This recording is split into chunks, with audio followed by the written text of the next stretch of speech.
जब मैं बच्चा था मैंने शरारत में एक महिला भूत को पकड़ लिया और उसे पालतू बना लिया, लेकिन जब मैं उससे ऊब गया और उसे छोड़ने की कोशिश की तो हालात बहुत खराब हो गए। मैंने उससे कहा कि मैं उसकी बर्फ जैसी ठंडी छुअन बर्दाश्त नहीं कर सकता, इसलिए मैंने झूठ बोल दिया कि मुझे गर्म लड़कियां पसंद हैं। अगली ही रात वह किसी जीवितों में लौटने की तकनीक का अभ्यास करने चली गई और सचमुच खुद को इतना गर्म कर लिया कि भाप निकलने लगी। फिर वह आधी रात को बर्तन से बाहर निकलकर मुझसे शादी करने के लिए तैयार हो गई। उससे बचने के लिए मेरे पास रातों रात घर छोड़ने के अलावा कोई चारा नहीं था। तभी मुझे समझ आया कि मैं जन्म से ही अभिशप्त हूँ। मैं जहां भी जाता हूँ कुछ अजीब मेरे पीछे पीछे आ जाता है। मैं अभी अभी अपने नए घर में शिफ्ट हुआ था और पहली ही रात शावर अपने आप चल पड़ा।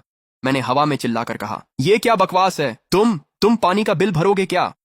पानी तुरंत ही बंद हो गया। मुझे लगा ये तो बस शुरुआत थी, लेकिन अगले दिन मैं बाहर आया तो देखा डाइनिंग टेबल पर पूरा खाना रखा था, 3 डिश और एक सूप। उसके पास एक नोट रखा था, भोजन शुल्क $15। मेरा दिमाग हिसाब लगाने लगा। 3 डिश, एक सूप, मांस और सब्जियां, सब कुछ शानदार लग रहा था।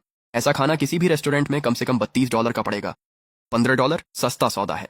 मैंने चॉपस्टिक्स से ब्रेस्ट पोर्क बेली का टुकड़ा उठाकर मुंह में डाल लिया। ये इतना स्वादिष्ट था कि मजा आ गया। मैं इस खाने पर टूट पड़ा और हर निवाले के बीच हवा में बड़बड़ाते हुए बातें कर रहा था। सच में भूतनी, तुम कितनी कंजूस हो। तुम तो पहले ही मर चुकी हो, फिर भी मुझसे एक एक पैसे का हिसाब ले रही हो। देखो तो सही, मैं 2 शब्द क्या बोलता हूँ, तुम पहले ही नाराज हो जाती हो। चलो थोड़ा बड़ा दिल दिखाओ। रात के खाने के बाद मैंने डकार ली, बर्तनों को देखा और सब कुछ बिना धोए सिंक में छोड़ दिया। इसे एक छोटा टेस्ट समझो, ये देखने के लिए कि मेरा भूत रूममेट क्या करता है। अगली सुबह अचानक बर्तनों की खनखनाहट से मेरी नींद खुली। मैंने रसोई में जाकर देखा कि हर बर्तन साफ और व्यवस्थित था और वहां एक और नोट रखा था। इस बार खून से नहीं, बस साधारण काले पेन से लिखा हुआ था, बर्तन धोने का शुल्क प्रति बार $5, महीने के अंत में बिल बनेगा। मैं पूरी तरह से झुंझलाहट में हंस पड़ा। 25 साल यहाँ बिताने के बाद ये सबसे सिद्धांतवादी भूत मिला है। मेरी प्रतिस्पर्धा जाग उठी। मुकाबला है, चलो देखते हैं। रास्ता रोकने के लिए मैंने दरवाजे पर कचरे का बैग रख दिया। दम है तो इसे बाहर फेंको। अगले दिन बैग गायब था और दरवाजे पर एक स्टिकी नोट चिपका हुआ था, काम करवाने का शुल्क $10। मैं काम पर देर तक रुका रहा, आधा मरा सा खुद को घसीटते हुए घर पहुंचा। अंधेरे में लाइट का स्विच टटोल रहा था कि लिविंग रूम की लाइट अपने आप जल गई। मुलायम, आंखों को सुकून देने वाली। मेरे सीने में कहीं हल्की सी गर्माहट सी महसूस हुई। फिर एक नोट धीरे धीरे लैंप शेड से नीचे गिरा। तुम्हारे लिए लाइट जला छोड़ी थी, बिजली का बिल अलग से लगेगा।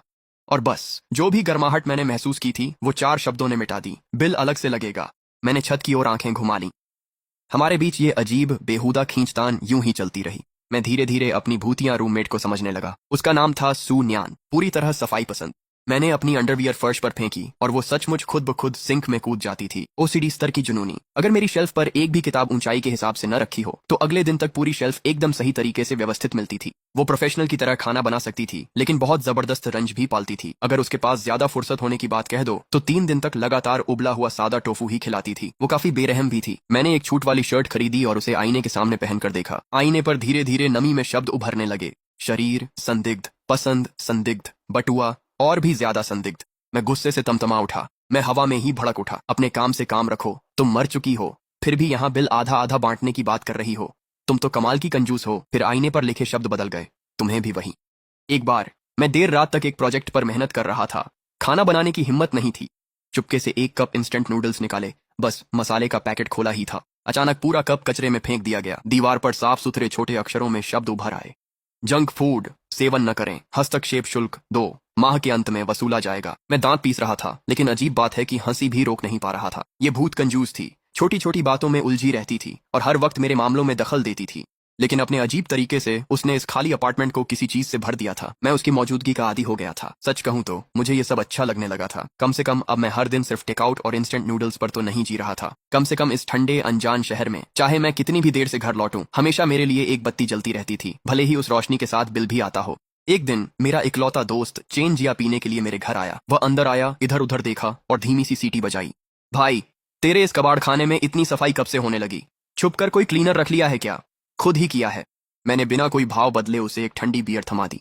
जैसे ही ये शब्द मेरे मुंह से निकले, टीवी अचानक फाइनेंशियल न्यूज चैनल पर चला गया और आवाज कहीं से भी तेज हो गई। चेन जिया ने आंखें सिकोड़कर मेरी तरफ देखा। तूने टीवी स्टैंड बाय पर छोड़ा था या सच में देख रहा था? शायद पुरानी वायरिंग है, सिग्नल गड़बड़ कर रहा है। मैं शांत रहा और अपने फोन से टीवी वापस बदल दिया।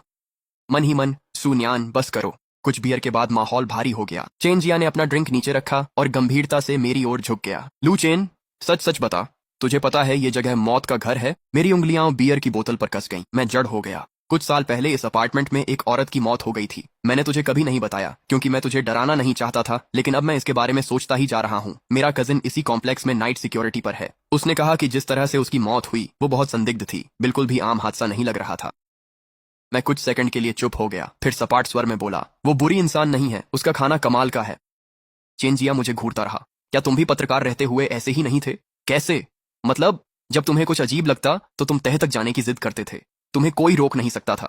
इसी वजह से तुम फिक्र मत करो, मुझे पता है क्या करना है। ठीक है, अगर तुम्हें भरोसा है तो। उसके जाने के बाद उसकी बातों ने सुनयान की मौत पर मेरा शक और बढ़ा दिया। दरवाजा बंद हो गया। लिविंग रूम की बत्ती एक पल के लिए मंद हो गई, फिर हल्की सी रोशनी के साथ लौटी, जैसे मुझे शांत करने की कोशिश कर रही हो। एक धुंधली सी हालत में एक हल्की पतली सी परछाई धीरे धीरे उभरने लगी। ये पहली बार था जब मैंने उसे साफ साफ देखा था। लंबे बाल, कोमल आंखें, आमतौर पर जो तीखी जुबान वाली ऊर्जा रहती थी वह नहीं थी, बस एक नरम, लगभग ममतामयी सी गर्माहट थी। उसने एक शब्द भी नहीं कहा, बस धीरे धीरे अपनी ठंडी उंगलियां उठाईं और हल्के से मेरे बालों में फेरने लगी। मैं जड़ हो गया। सुन्यान, उसने मेरी ओर देखा। उसके होंठों के कोने हल्के से मुस्कुरा उठे। फिर जैसे हवा में घुला कोहरा वह रोशनी में धीरे धीरे गायब हो गई। मुझे पता था कि वह मुझे दिलासा देने की कोशिश कर रही थी, लेकिन उसकी वह कोमलता ही मुझे और पक्का यकीन दिला रही थी कि उसकी मौत में कुछ गड़बड़ थी। मैं अब और इंतजार नहीं कर सकता था। अगली सुबह सबसे पहले मैं सीधे रियल एस्टेट एजेंट के ऑफिस गया। जैसे ही सुनहाव ने मुझे देखा, उसने वह बनावटी पेशेवर मुस्कान चेहरे पर सजा ली। मिस्टर लू, अपार्टमेंट में सब ठीक है? काफी अच्छा है। हालांकि मैंने एक दोस्त से सुना कि वहां पहले कुछ हुआ था।